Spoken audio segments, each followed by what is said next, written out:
Bitcoin long-term holders spend 300 BTC amid multi-year highs, losses thin out. Andrew Throuvalas last updated February 15, 2024 at 24:45 GMT plus 22 min read. Image by Luisa.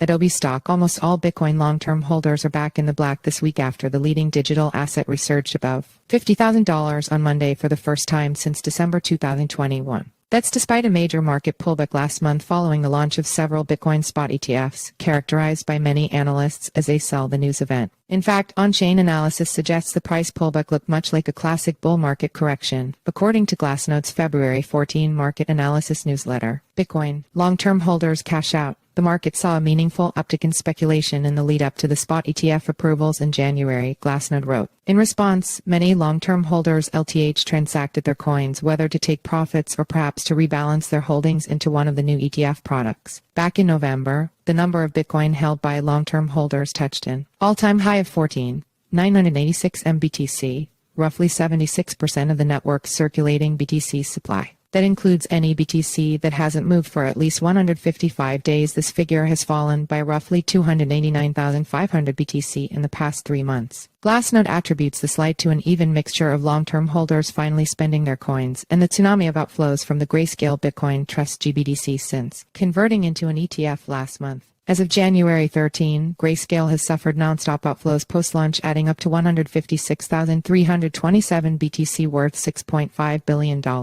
Regardless, more than $10 billion have flown into newer Bitcoin ETFs launched by BlackRock, Fidelity, and others have helped offset the selling pressure, taking BTC to $52,000 on Wednesday. Is Grayscale selling over? At current prices, Glassnode said less than 13% of the total supply is still at a loss, representing long-term holders who bought in at the 2021 bull market peak. As for short-term holders, roughly 50% of investors entered a loss during last month's pullback to $38,000. Glassnode claims this was more of a garden variety correction that suggests Bitcoin's price isn't at risk of major declines. During robust and resilient uptrends, these points of balanced SDH supply profitability tend to form support, Glassnode explained. The worst of Grayscale's sell-off appears to have come to an end, with the firm posting under $100 million of outflows for 5 of the last 6 trading days. Meanwhile, net flows to ETFs have surpassed $400 million for the last 4 trading days, topping $630 million on Wednesday alone. Trading volume for BlackRock's ETF also appears to be overtaking Grayscale, with the fund averaging $760 million